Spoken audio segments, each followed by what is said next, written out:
got a sticker on the mic. Exams are over, and I finally have had a lot more time to work on Westfallen, so let's have a look at what I've done. First and foremost, combat. As the title of the video says, this devlog is all about combat.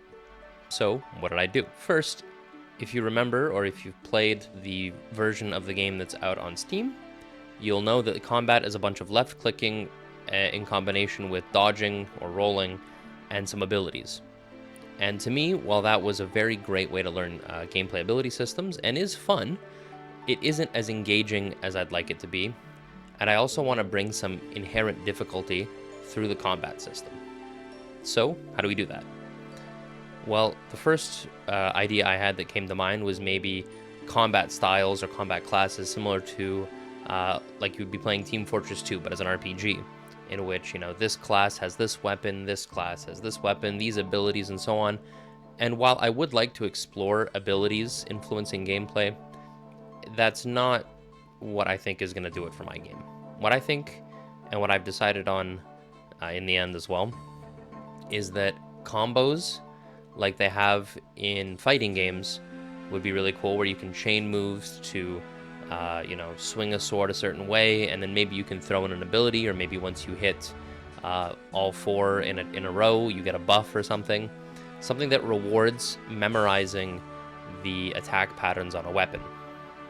To that effect, I have a very basic one set up right now. I posted a video of it on social medias, links in the description below for those. But you can see that there's a left click and then a right click. Or I should say, you can see there are two phases of the attack. A down swing and then a side swing. That down swing is the left click, that side swing is the right click. And the way I want to make this difficult for you as the player is I want to make it so that you have to do the input for the next attack while the current attack can do damage. So when you swing your sword, you swing it down like this. Only when you're swinging it down can you bring in the next attack. And then when you're swiping across, like you can't really see in my camera, but when you're swiping across, you will be able to do the next attack, and so on. If you do it too early, that's fine as long as you get the next input, but if you do it too late, that's the end of the combo, and I want to kind of punish the player for doing that, letting that happen too early with maybe a slight stutter or maybe a slight cooldown. I'm not really sure. I will experiment with that.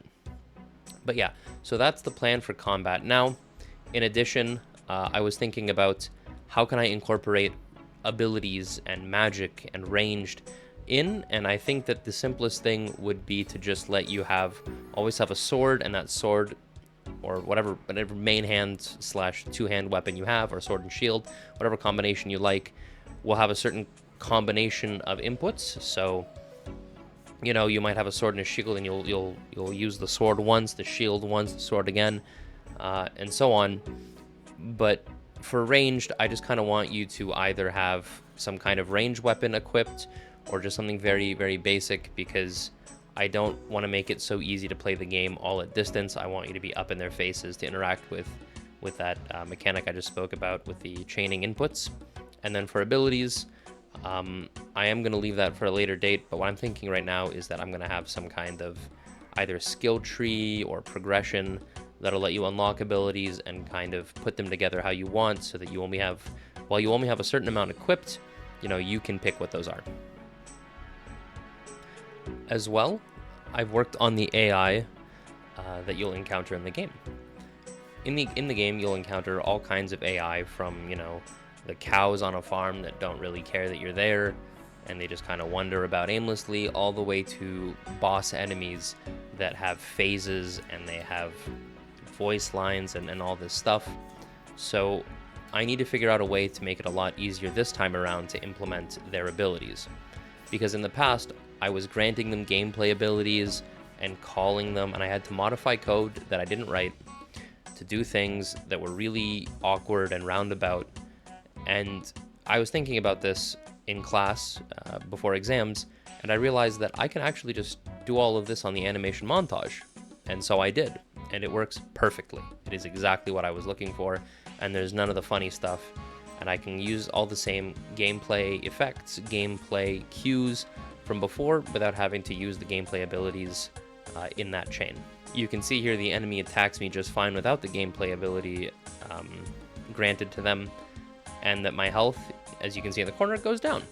So now I just have to implement the health and mana bar so that that information is a lot easier for you to see. As well, just to quickly mention, I have an inventory system in the works. I'm thinking something similar to the Division 2, where the items appear on a little dialogue box or whatever in the world, and then you can interact with that as well. Similar to this inventory idea is that I've been working on the quest system a little bit, just to get that off the ground, and at the moment it doesn't really do all that much. It just shows you this screen here. But yeah, I'm going to be also redoing a lot of this UI in a new design language / style. But for now, I don't want to work on that kind of stuff because I will never finish if I'm trying to be a perfectionist, and I do have a problem with that. So I'm just gonna get it done, and I'll worry about making it pretty later. And finally, just a few quick fun facts. Gonna shoot these off rapid fire, quick bits, if you will. Shout out Riley. Chests open with interaction. Enemies have red dots on the compass. The test dummy's real name is King Rold. I've got a whiteboard to do, you know, all kinds of things. Even got a to-do list right here. I moved over to Obsidian for a lot of the stuff that I do, like these scripts, everything really except for the Kanban board I had in that last video. And finally, I'm trying to figure out a way for console players to have an easier time playing in the game by using a combination of the lock-on system that's already in the game and overlap spheres, so that I can make sure you actually hit something, you know, a lot more easily using the joystick.